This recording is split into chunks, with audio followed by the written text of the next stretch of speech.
it's given me a renewed drive for the possibilities that we have and we're afforded.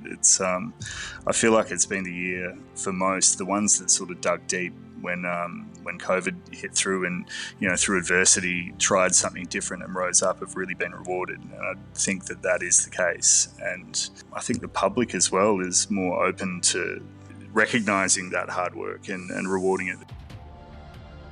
This is the Deep in the Weeds podcast. I'm Anthony Huckstep. Bakeries were one of the few food categories to buck the trend and actually boom during the pandemic.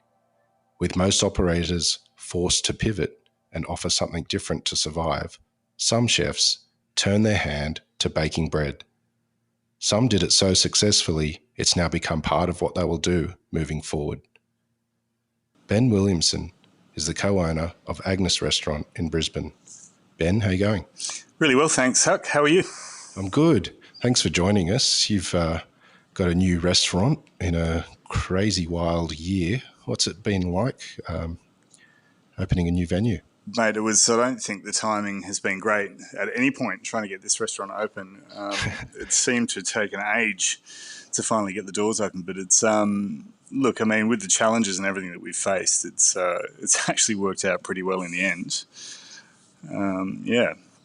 It was a funny time. It's like when you start to plan a restaurant, it probably starts, years before you actually sign contracts. And really, for me, it just started with building a relationship with my business partners, and then we found a site. The site was a beautiful old derelict building that we found up in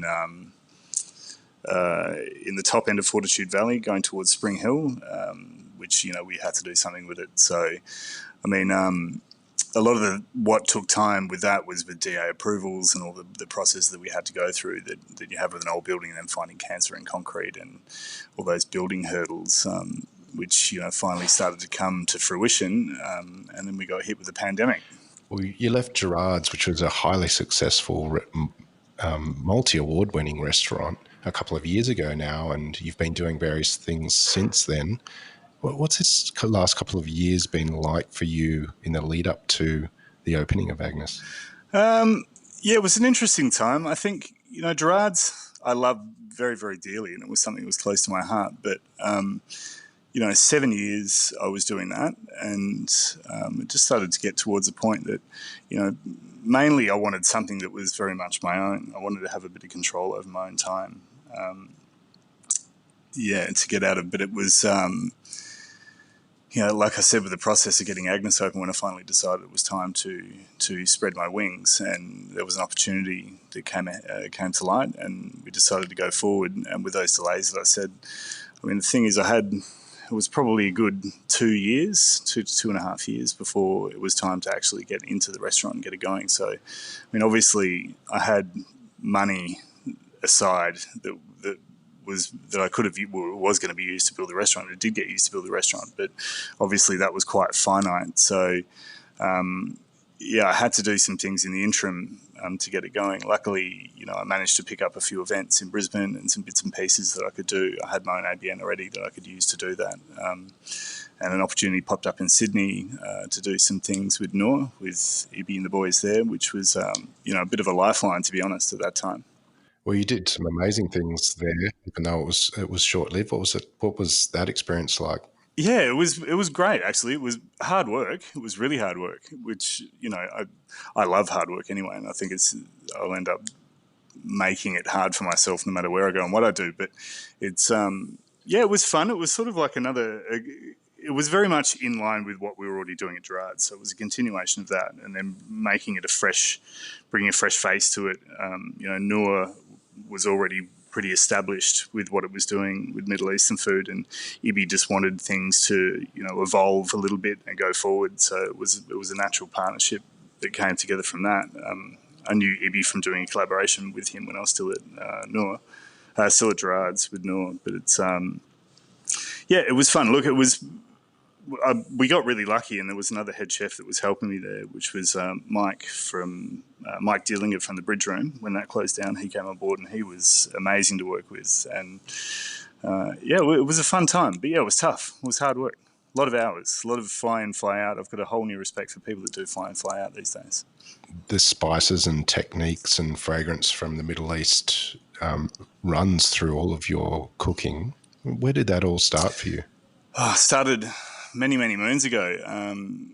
When I was in my early 20s, I had a bit of a period where, I was actually in Sydney at the time then as well. I grew up in Perth in Western Australia. And at that time, in the 90s, when you turn 19, 20, you sort of spread your wings and you get out of Perth, like everybody was doing that at the time. And Sydney was a great opportunity. I went and worked there, but it hit a point where, like all chefs, you start to get a little bit burnt out. And an opportunity came up to work with an airline in the Middle East through a mutual friend based out of Bahrain. Yeah. It was sort of like developing menus and cooking in flight for first class customers, which was something completely left of field. And I just decided to throw caution to the wind and take a punt. I was probably a bit too young at the time to go and do it, but it was it was great fun. And through that and through the travel that was associated with it, going all the way through different countries all over the world, not just the Middle East, but I mean certainly from Morocco and North Africa through to Saudi Arabia and the UAE, Qatar. There was a lot of places that we went, and a lot of different cultures that you work with as well. So there were chefs that were doing that from all over the world, and some were, a lot of them were Middle Eastern based. I had a lot of friends that were from Malta and those sort of countries that were there. And the airline owned an apartment block basically that all the chefs lived in together. And so it was sort of like this big open door policy from apartment to apartment. And I actually picked up a lot just from cooking with them lunches and dinners for ourselves and our days off. And, it was very much a wonderful experience. And I guess that's where the love for spices came from, for sure. It was a great experience. I said to myself when I went that I'll go for 2 to 3 years, and I think I ended up staying for 5. So it was a good time. Well, not many people get the opportunity to fly first class. What's the experience like? Can you tell us what cooking on a plane at that level is like? Yeah, as you can imagine, there's not a lot to cook with in the first class cabins. It's pretty bare and minimal. So the majority of the work that you would do would be on the ground, working with the ground staff and making sure you have a kit that works well and easily translates. Much like in the kitchen that you prep for service, and then service is the finishing touches with a lot of things. It was the same sort of thing with the airline, and obviously with first class, it's a luxury and all the luxuries associated with that. And I was involved in the wine selections as well and the process with that for the first class cabin and the service of wine and, dealing with the customers, talking to the customers. That was another element that was quite daunting in the beginning, but very enriching by the end. It was a wonderful experience for sure. Were there things that you learnt that you could transfer to running a restaurant from back then? Yeah, I think dealing with customers is a big one. Like chefs never get the opportunity to speak to customers. They're usually just tucked away out the back. I mean, now that we're in the world of open kitchens that everybody has seemed to adopt it, the theatre of the cooking, it's now another element. The customers often will come up to the pass and talk to you. But dealing with customers is certainly a skill that I think most should learn. It was great. Yeah. You mentioned that you grew up in Perth and you moved to Sydney and then ventured to Bahrain. What led to moving to Brisbane? Because you've worked in many venues there, not just Gerard's. Where did that happen? Why did that happen? Yeah, well, while I was overseas, I actually met my now wife. She was my girlfriend at the time. She was one of the cabin crew for the same airline. So she's a Brisbane girl. We actually, when we came back in the end, we went back to Perth for another year to settle down, which was fine. It was great. I actually got into catering when I was there, and it was something I hadn't done before. I mean, mainly restaurants before, but it was a new challenge. But then she got pregnant with our first child, and with the hours that I was working as a chef and everything we're putting into it, she wanted to have a bit more of a support network here with her family. So, I was up for anything at the time. So Brisbane seemed like another chapter and something exciting. So we ended up coming here. Which Brisbane's been actually really great to me. It's been a really great city. It is a great city. I mean, we have lifestyle, we have the weather. There's so many wonderful things attributed to Brisbane. It's very close to Sydney. It's very close to the other states if you want to get out. You worked at Cha Cha Cha and 1889 Enoteca Urbane. How have you seen Brisbane's culinary landscape evolve in your time there? Yeah, it's evolved pretty rapidly, I would say. At the time that I came, I think it was ready for a change and it was ripe for a change. It was always the state and the city of big steakhouses, and there's a lot of cattle farming money and things that are out west. So that's always been a very popular thing here. I learned a lot about that from Cha Cha Cha my time there, definitely.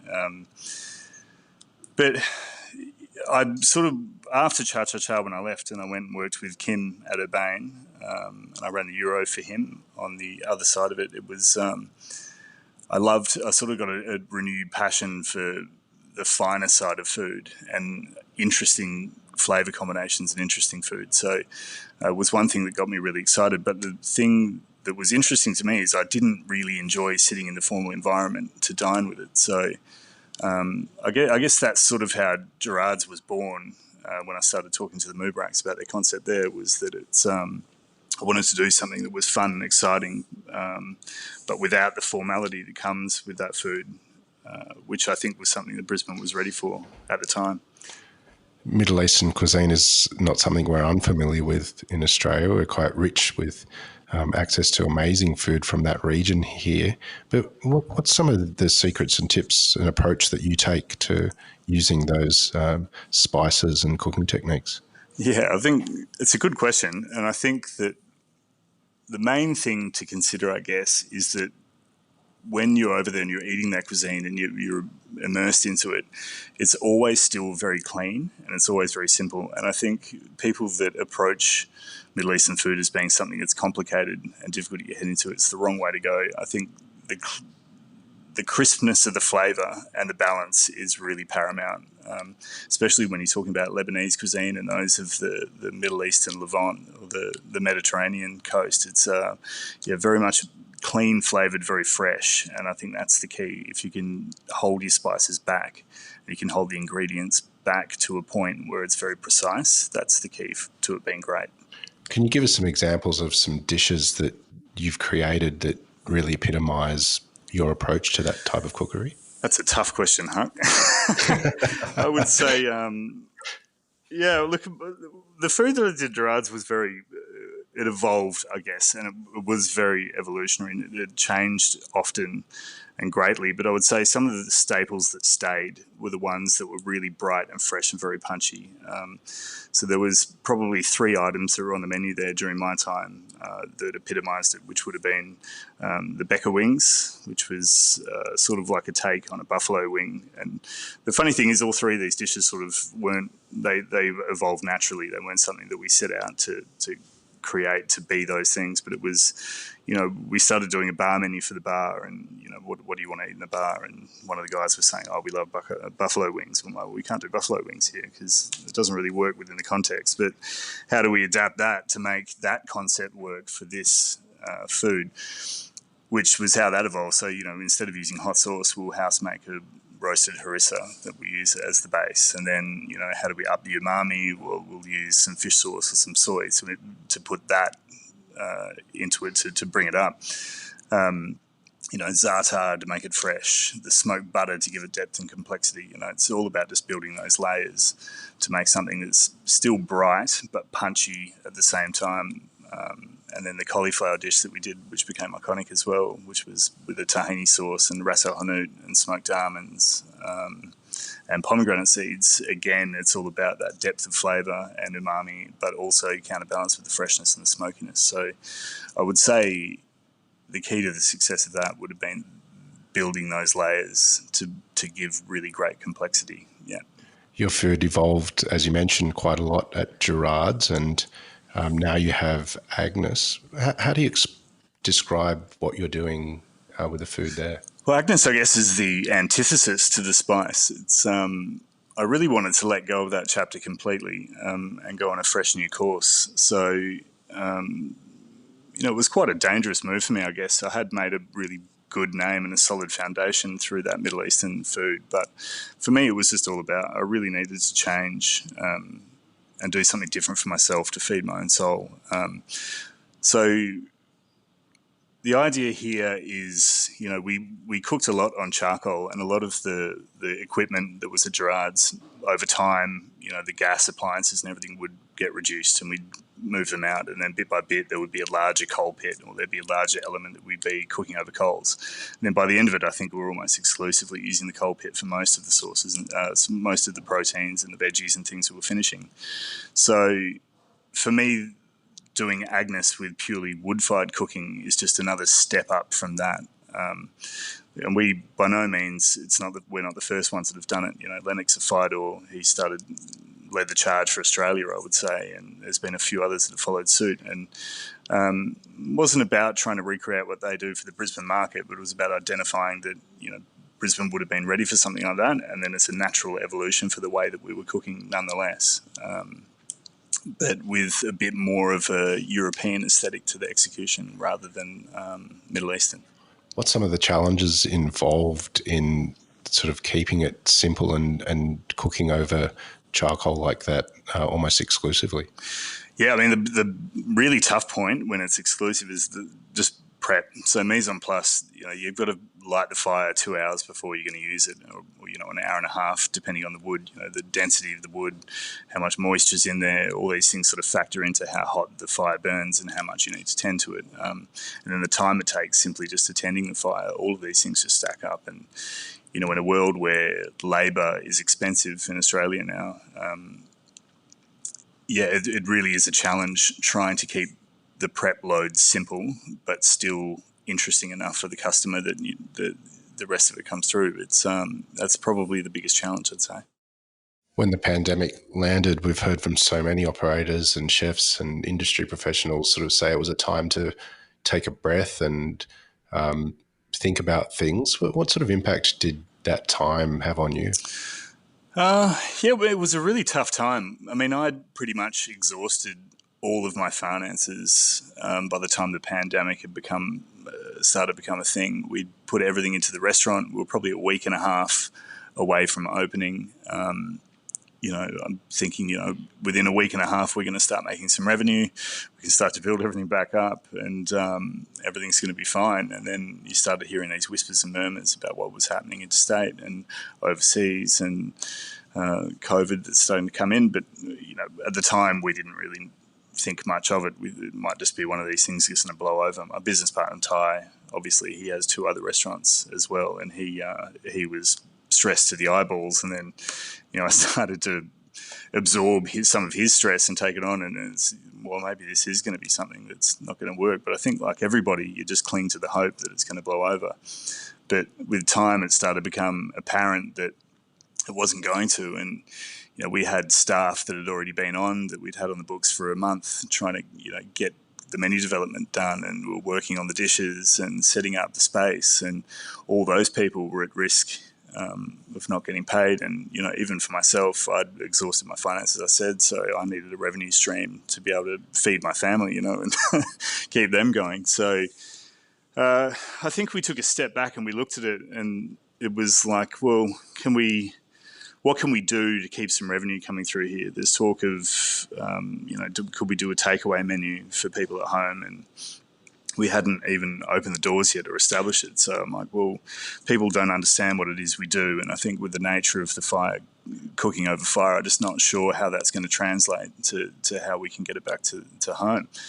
But we were working on sourdough at the time, so we had about 4 different types of sourdough that we were tweaking and trying to get right for the restaurant, and which one was going to be right. And I thought, well, we've got this wood-fired oven that we can bake goods in. Retail seems like it's still going to be strong. People still need to get out and buy things and produce and nourish themselves. So maybe retail is a way that we can go, and we can do baked goods. That's something that we can adapt and would work well for us. I mean, wood-fired baked goods is a point of difference. It might resonate with people. And I guess that's how it sort of got started. And I remember the first day that we kicked it off, we started development. Well, actually, that's the other thing I'll say. We were really lucky with the talent that we already had within the group.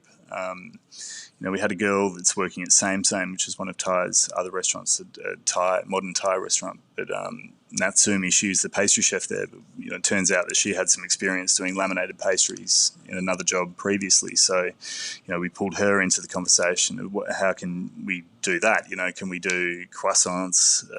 What sort of things can we do? And then there was actually a research trip that we did the year prior through Europe.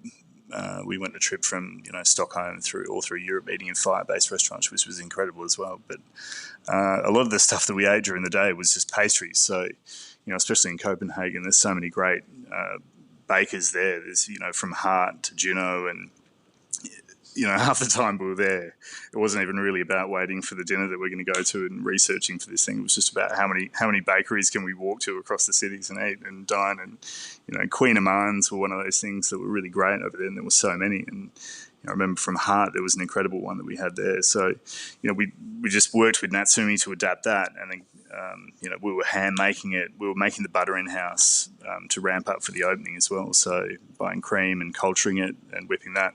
So how could we were basically hand bashing it out and hand laminating these pastries, and we're pretty conservative with our numbers. We weren't sure how successful it was going to be.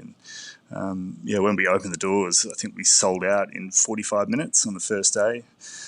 Before opening, there was a line all the way up the street, and we're quite out of the way where we are at Agnes as well. It's not really in a very popular area, but it's it was such an incredible success, and nothing that any of us really foresaw. What's some of the challenges in creating a great sourdough and also a great pastry? It's such an art to both of them. Yeah, I think it's just time. I mean, everything's time, and being able to adapt and problem solve in real time. But I mean, that's something that we have to do with the fire cooking as well. And it's something I love. I love to cook that way. I mean, I'm one of those cooks that never really has a standard recipe, like the recipe is something that evolves and changes on a daily basis with the different ingredients and different flavors. But with sourdough and pastry, that's definitely how it works. I mean, there are some formulas you need to follow for sure to keep consistency, but, from one day to the other, the flour hydrates differently. The sourdough starters at a different point of activity before it's ready to go. And especially when you start to scale production, all those things become important. But I'd love to cook that way. It's really fun. And, the hours that we ended up for scalability to be able to cope with the numbers that were coming through. I mean, Ty was saying, I remember at one point it was, if we sell out in 2 hours, who cares? That's great. Like, it's put money into everybody's pockets and the staff are all catered for, and that works really well. And I'm like, yeah, but there's these people that have been lining up at the front for 2 hours that are waiting, and we're disappointing them by not coming through. So we need to really be able to adapt and make enough to satisfy those needs. It just became this big thing of scalability. But I remember working through, for me, I'd cook the sourdough in the wood-fired oven. I had another guy, Mal, he was here. He'd make all the sourdoughs and develop them. But it was, I think in the end, we would have been selling about 250 loaves a day, 480 Queen Amans, 700 to 800 donuts. It was just crazy. Like, the numbers just rose and rose, and we just kept employing more people.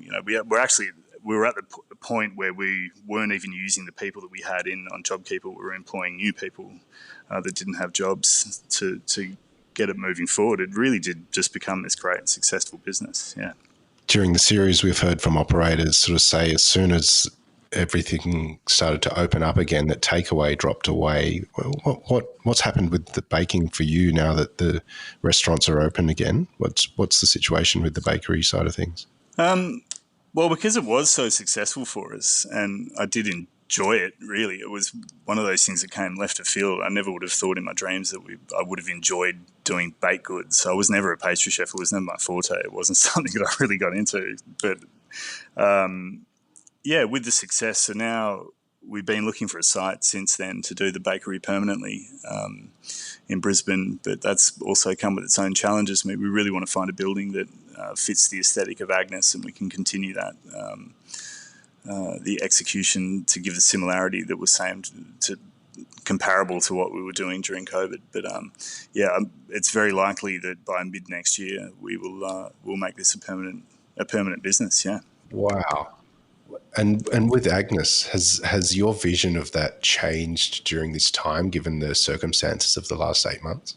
Yeah, I think it's look, what we do with the food here, probably in the beginning, we were aiming to be a little more high end in the execution of what we were doing, a little more interesting, a bit more refined, and a slower service. But I guess now during COVID, and we had the discussion while it was going that we would, I think, in a post-COVID world, nourishing people with familiar food is something that's going to be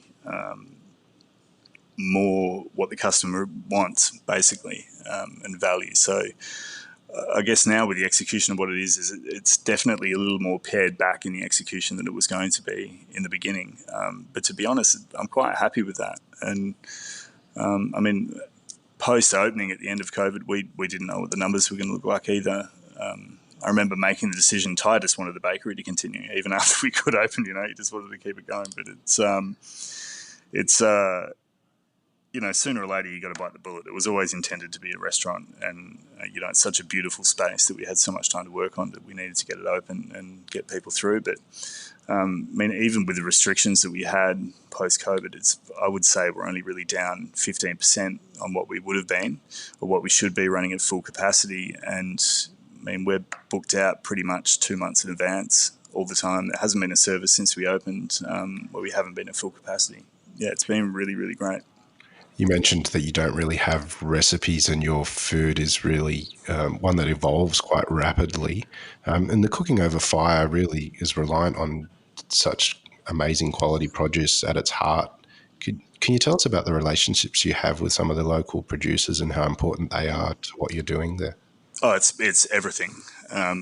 It's absolutely everything that we have. So the other thing that we do here is all the proteins that we have in-house are all dry aged. Like, none of our proteins see the inside of a plastic bag at all. They're all fresh killed. We've got pork that comes from a farm in Toowoomba directly. We have pork that comes from another farm locally that's out in the Granite Belt as well. We have locally sourced beef that we sell and dry age in-house. We have the ducks come from Burrawongayan, which is just across the border, New South Wales, but all of them really ethical operators and family-run farms. So, that produce is super important to me, and also that having a product like that just lends itself to the dry aging that we give it. The ducks are aged for a month to 6 weeks on average. The pork in the beginning, now we're playing catch up, but the pork racks were aging for up to 10 weeks, and they were really, really incredible. Some of the best pork you've ever eaten. The beef we've got up to, the high-end Wagyu is aged for about 120 days in-house at the moment. And the other one, the Angus, we age for about 90 days. So, all those processes, the quality of that produce that go into it really start to sing and carry it through for the long aging, which translates, to flavour on the plate, texture, all those things really come back to how those animals were raised from the ground up. You've had some extraordinary experiences all over the globe with food, and you've always been a chef that wants to evolve and try new things. Where did your fascination for food all begin? I would say, like most, which, at risk of sounding cliched, it was certainly from my grandmother on my mother's side. So she was just such an incredible cook, old Scottish blood, and I just remember her constantly being in the kitchen. Whenever I wanted to pull a sickie from school, which was there, both my parents were school teachers as well. So, there was no chance of being able to stay home. So I'd have to go over to my grand's place. And she was just in the kitchen all day, every day. So, if I had to go and stay there, I'd be in the kitchen with her, and, chicken soups and scones and all those old school things that they did way back then. But she was just incredible. And I guess also because she was just so relentless. Like, it was literally all she did all day, every day. She'd do the washing and housekeeping and the rest of the things around the house as well, but she would just cook. So, probably that would be where that inspiration came from. And, also just eating, being able to see the world and eat in different places all over the world and different cultures, and how different cultures interact with the dining experience that's also something that, draws you in. What's been the main influences on you as a chef? I know that you love that time in the Middle East, but has there been some key moments that have really sort of dictated your direction as a chef? Yeah, I think Gerard's was certainly the big one. I think before Gerard's, it was very much, bouncing around trying to find a niche and, adapting what I could from what other people did. But the opportunity that I got afforded by the Mubaraks there was that, I wasn't really controlled. I could do whatever I wanted. And it was very much my own personal take on my experiences over there with, the Australian twist and the flair and clash of cultures added to it. But it was, the luxury of being able to develop your own style and then the success that came with it was just incredible. I'd never expected Gerard's to be successful as it was. I don't think any of us did, but it was certainly, it was a wild ride, to say the least. Agnes is still quite a young restaurant. What are you loving about what you're doing there at the moment? Yeah, I mean, Agnes is just seeing how the customers are interacting with the space is something that's been really rewarding. I mean, with the time that it took to get it going, and the building was beautiful on its own, it was really a labour of love getting this thing together and the design process and how do we accentuate the building. Like, we really left all the walls as they are. There still feels derelict from that aspect, but then bolstered by all the other fixtures we put in. And, we spend a lot of time on the lighting to make sure that the diners feel like they're sitting by firelight no matter where they sit in the restaurant, and keeping the rest of it quite moody. Seeing the way they interact with that is super rewarding and really great. That the working with the fire is amazing as well, and constantly working with the producers and the produce. I mean, there's some great guys. I know some of your other guests have talked about Michael from Taihoa before. I mean, he's a great credit to Brisbane and really works with the restaurants to bring something special and acts as that conduit between the restaurants and the growers and producers. And, what he does is incredible. And, I mean, those things are all great. I mean, we're really just flat out at the moment here. We're about to open another restaurant in February as well, which is at the Carlisle Hotel. Yeah, so that one had been in the works for a little while. And, another restaurant 2 doors up from Same at the Carlisle. The space was just too good to pass up, and so we're going to do an everyday Italian trattoria there, and we're aiming to be open by mid-February. So yeah, that's looming pretty heavy at the moment. It's a busy year. It's been a couple of years in the making for Agnes, but it's been a pretty fast-moving year for you, particularly the last couple of months. How have you felt this year? Has the experience of 2020 changed you as a chef and a person? Yeah, definitely. It certainly has. I mean, it's given me a renewed drive for the possibilities that we have and we're afforded. It's I feel like it's been the year for most, the ones that sort of dug deep when COVID hit through and, through adversity, tried something different and rose up, have really been rewarded. And I think that is the case. And I think the public as well is more open to recognising that hard work and rewarding it. It's been a great year for that. And I think those that have dug deep and pushed forward, it's been a great success for them. Well, Ben, you're a bloody legend, and you're a bloody good cook too. Every meal I've ever had that you've cooked has been outstanding. So very much looking forward to enjoying Agnes at some stage, and also this mystery new Italian trattoria that's going to appear next year. We've loved having you on Deep in the Weeds, mate. Please keep in touch. We'll talk again soon. Thank you very much, Huck. It's much appreciated. Cheers. This is the Deep in the Weeds podcast. I'm Anthony Huckstep. Stay tuned as we share the stories of Australia's hospo community, suppliers and producers in search of hope during this pandemic. Special thanks to executive producer Rob Locke for making this all happen. Follow us on Instagram at Deep in the Weeds Podcast, or email us at podcast@deepintheweeds.com.au. Stay safe and be well.